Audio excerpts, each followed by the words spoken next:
Hi Tarot lovers, it's Ethany and welcome to Oracle Wednesday, which is a pick your card type of tarot and oracle card reading for the 22nd of January through to the 28th of January. So how this works, if this is the first time you're joining me, you are going to see three piles of cards in a moment. You're going to pick the pile that you feel the most drawn to, that holds a message for you, or that your guides want to communicate to you, or the universe is trying to get you to move along to or away from. And then you're going to come back and I'm going to go through each one of the piles and give you your reading. It's really very simple. If you would like to know what cards I use once you get back and you're a little bit curious, you can have a look at the description box below. They are always in there with links for where you can find them, or you can wait till the end of the video when I actually go through and show you the cards as well, just, because it's a little added something. So let's go swap over those cameras and you can pick your pile of cards for this week. Okay, so here are the piles of the cards for the week. I invite you now to take a deep breath, to center yourself a little and ask what you need to know for the coming week. What action can you take? What lesson is there for you? What wisdom does your spirit guides or your ancestors or your guardians on the other side want you to know?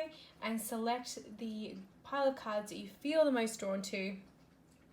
Starting from left to right, pile 1, pile 2 and pile 3. And I also recommend that you write down what pile you have picked so you don't forget. And let's have a look at your messages revealed. Okay, so group number 1, pile number 1, I kind of use those things interchangeably. Here are your cards. The first one is Trust. The second card is the Seven of Cups. And the third one is Gratitude and Thanks.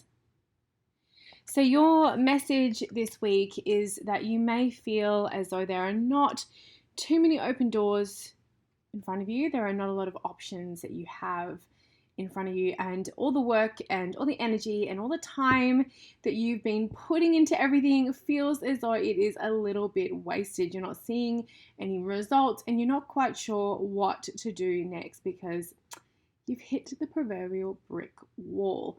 What this reading is trying to let you know is that things are going to change. It is very hard when you feel stuck to keep the faith and keep going, but this is a sign to do just that. The thing is about divine timing, it doesn't always line up with our human impatience, and I know all about human impatience. I am not a very patient person sometimes.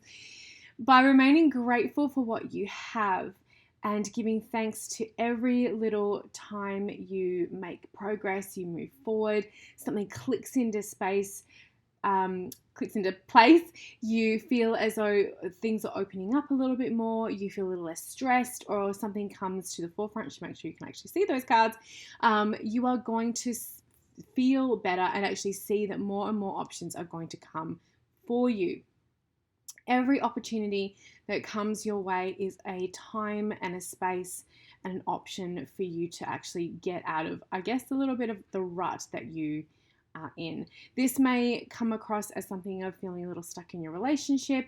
Things have started to kind of become a little bit routine or boring. That's never good. Sometimes we find that we make crappy decisions in that space. Time to shore up things and make a little bit of move towards each other instead of going away from each other. You may feel as though you have, writer's block if you're working on a project, or work is basically boring and there's nothing really for you. Keep going, keep searching for another job if that's something that you're doing. Keep looking at research and getting inspired if you've got something like writer's block. Before you know it, as long as you keep the faith and keep grateful, which is a huge part of this, being grateful and giving thanks to all the things that you do have instead of focusing on the things that are causing you frustration and really getting on that last impatient nerve of yours, you are going to have more options and you know what to do with before long. That Seven of Cups really comes in from that, daydreaming your way out of things or getting really creative with how you're going to solve a problem. But also it is that Seven Cups, you're going to have all these options coming into you. A big thing about trust and trusting divine timing is really having a little bit of faith in yourself as well. Because, there are a lot of people still to this day who put everything on an external force and give up kind of the wheel of their life. There are those people who I think it's the buck is all on them, and there are those who are just like kind of like in the middle. But the thing is with trust, it's like you got to trust something. I think it was in Firefly in the Serenity movie where oh my gosh, I'm showing how much of a geek I am. But Nathan Fillion, Captain, what they used to call him, Captain something pants. Someone's going to have to tell me in the comments below. I haven't watched it in a while because it makes me angry and sad, and I love that series so much. It makes me angry and sad because Fox cancelled it. And now I'm not over it still. So Captain is told by Shepard to have faith, and he says he doesn't believe in anything. And Shepard says it doesn't matter what you have faith in, it just matters that you have faith. And in a pivotal moment in the movie, he remembers that he has faith, and even if it's just faith in yourself or trust in yourself, that is super important because it's going to get you where you need to be. We are often a lot more capable than we give ourselves credit for, and this is definitely one of those weeks if you're feeling that way, group number one, pile number one people, that you've kind of maybe lost a little bit of your way around focusing on what you don't have and really not focusing on the skills, resources, connections, motivation, going back to the why that you do have. And that's a real kind of move there for you. So that is group number one. And keep the faith, everyone. Keep going. Trust yourself. Give thanks. And things will start to open up for you sooner than you may think. Okay. Group number two, pile number two. This is your reading. Your first one is your path. I know it's very shiny. It's because it's still winter here and it's very dark outside, so I have all the lights on. The Knight of Swords. And Ground and Center. I really like this deck. Okay, so this for you, while the group number one was really told to dig in and keep going, for you, this is about digging in and really knowing who you are. Don't let everyone and their goldfish knock you off your stride or start talking you out of making the right decisions for you, your own life, and the people that you love. If that is a consideration, for example, like I have to make decisions that are also best for my son. If you start to feel like your resolve is waning, take some time to get good and grounded so that you can make decisions for yourself and in the right frame of mind. When we start to feel untethered or like people are putting in their 10, 20, 30 cents, sometimes several dollars of their opinion where it is not necessarily wanted, we start to feel as though we're getting very ungrounded and very untethered from our own willpower, our own source of creativity, and our own security. And those three bottom chakras that really start to become a little unanchored from the world. So take that time here, we have with this card, to get very good and grounded, whether that is like getting off Facebook and social media for a little bit of time, going for a walk in nature, go hug a tree. I love a good hugging of a tree. I especially like it in Canada more than Australia, because usually in Australia there's like spiders, and I've rarely seen that in the trees here. Anyway, coming back, go hug a tree, go, do some drumming, go for a walk, whatever it is to get yourself nice and grounded, and then come back to feeling a bit more in your body, and then you can start to make those decisions for yourself. You need to trust your path, and that it is your path and nobody else's. I've said this a number of times in readings over the years. It's like you are the only one who has to look at yourself in the mirror and be really happy at the end of the day with the choices that you've made. Nobody else has to live your life or live with the aftermath, or I guess consequence is a little bit of a harsh word, but I guess it's true, of what decisions you have made for yourself. So you need to really be happy with the direction that your life is going, because it's never too late. As the great Kylie Minogue has said, it's never too late to change your mind, and it's absolutely true. Know that nobody else is going to make the right decisions or the best decisions for you. No matter how much they love you, they are always going to be biased in a way from their own perspective and what they feel may be the right path for you. So here's the kicker here. You are going to be the only one who can come in and be your own shining knight in armor. Yes. So that's very important. It's a very good time for you to be willing to stand in your own choices and stand up for yourself, and at least the choices that you're making for your life.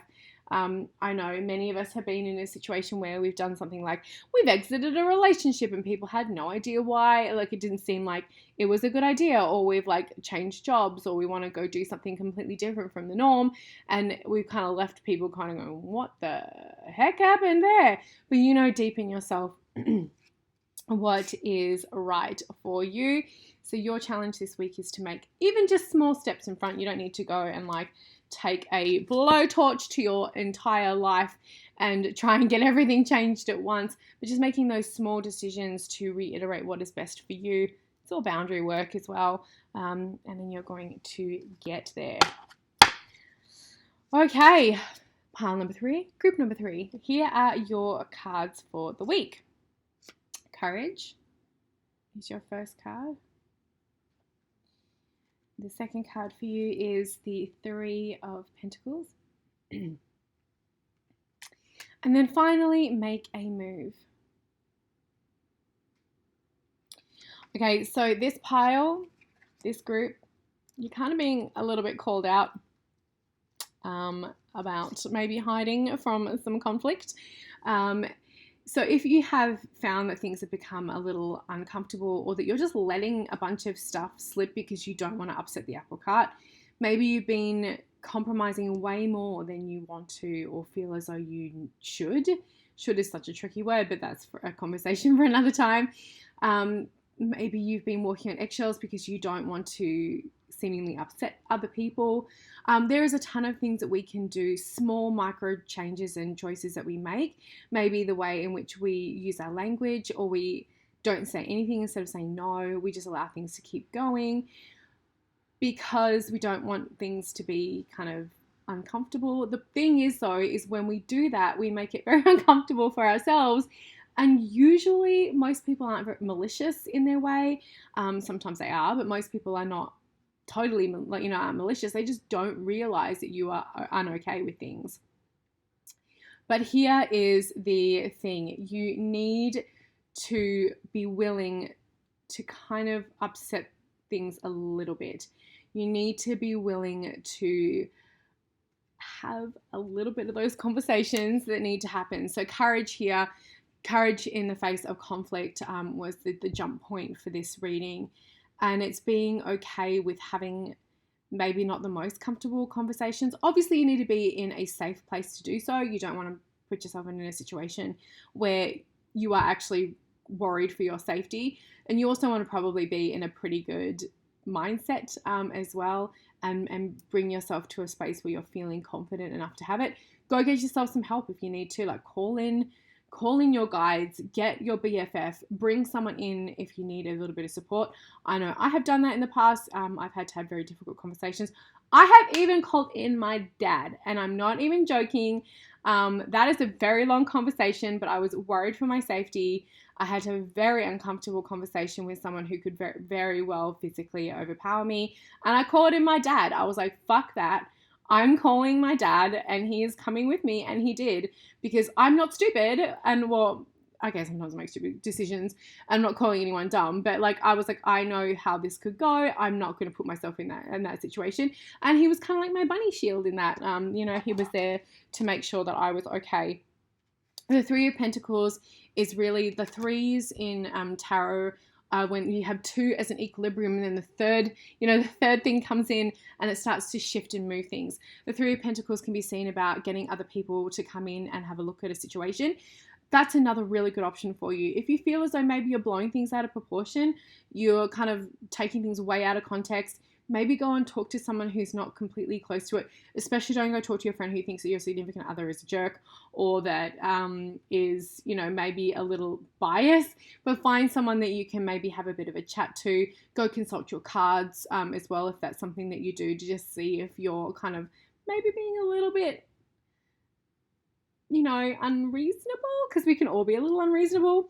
But then when you know what you will and will not kind of stand for, or what you need in order for yourself to feel comfortable, and for yourself to feel like you're happy with your, your life and your choices and what you're doing with your time, then make the move.